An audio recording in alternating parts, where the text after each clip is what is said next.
while I'm up here, I'm going to also talk about Le Chatelier's principle here.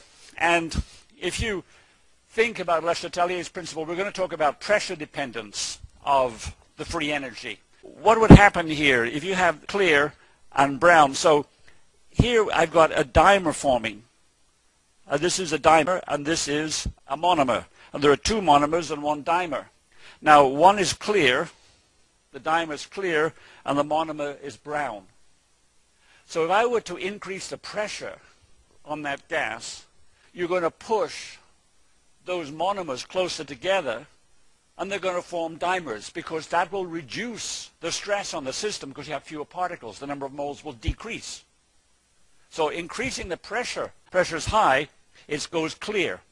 So when the pressure is high, you are forming the dimers. When the pressure is low, then you have more of the monomers, and the gas is brown because there are more of the monomers which are brown. So increasing the pressure on that gas forms a chemical reaction, and it leads us into something that we haven't discussed so far. We've talked about constant temperature, constant pressure, constant volumes, how pressure changes, how volume changes, how temperature changes, but we haven't talked about how the number of moles changes. So in a chemical reaction, and that's chemistry of course, the number of moles are going to change. And here's an example of it, so that you put a stress on the system. So when the pressure is low, I have more of the monomers present, which are brown, and as you increase the pressure, there's less room to move around. The particles collide more, and when the monomers collide, they form dimers, and the dimers are brown. So you can see that at the low pressure, and as I increase the pressure, what you're going to do is say the monomers are going to combine to form dimers, the gas becomes clear. So this is an experiment which, of course, you may have seen this before, but it changes. As you change the pressure, it goes from brown and it gets clearer and clearer and clearer until you've removed all those monomers which are brown. So the pressure dependence can cause a chemical reaction. We haven't really treated chemical reactions yet. The pressure changes the concentration. So pressure dependence in here, it can change the concentrations. And so to now, we've had pressure, temperature, and volume. So what we have to talk about now is how the number of moles change.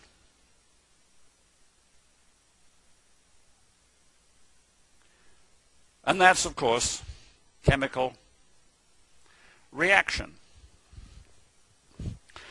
Now, when we talk about a chemical reaction here, and whatever happens, the number of moles of A and B might go down or might come up, like we saw in that animation there for the other case up here.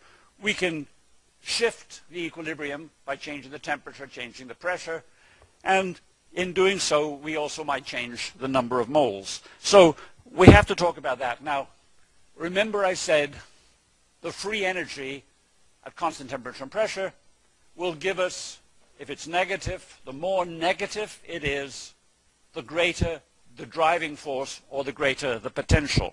So at constant T and P, delta G less than 0 is spontaneous, and the greater it is negative, the greater the chemical potential. Now, the chemical potential is how easily can I change the number of moles in a system. I mean, let's suppose I'm at constant temperature and pressure.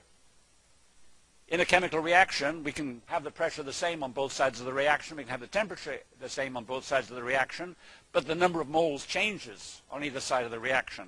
And we haven't considered that yet. And so that's a very important part of chemistry, is what is the driving force or the potential behind a chemical reaction. Well, so we're going to get into that. Now, when we talked about an ideal gas, here I have a reaction, A, B going to Y, Z. So if I just look at GA or GB or GY or GZ. There's every chemical species, but every chemical species in a system has its own free energy. Remember Hess's law. We can go look at, for this chemical reaction, we can do Hess's law. So we have a GA, a GB, a GY, and a GZ. And so we can use the tables and we can calculate delta G of formation and for A, B, Y, or Z. And from this we get delta G of the reaction by using Hess's law idea.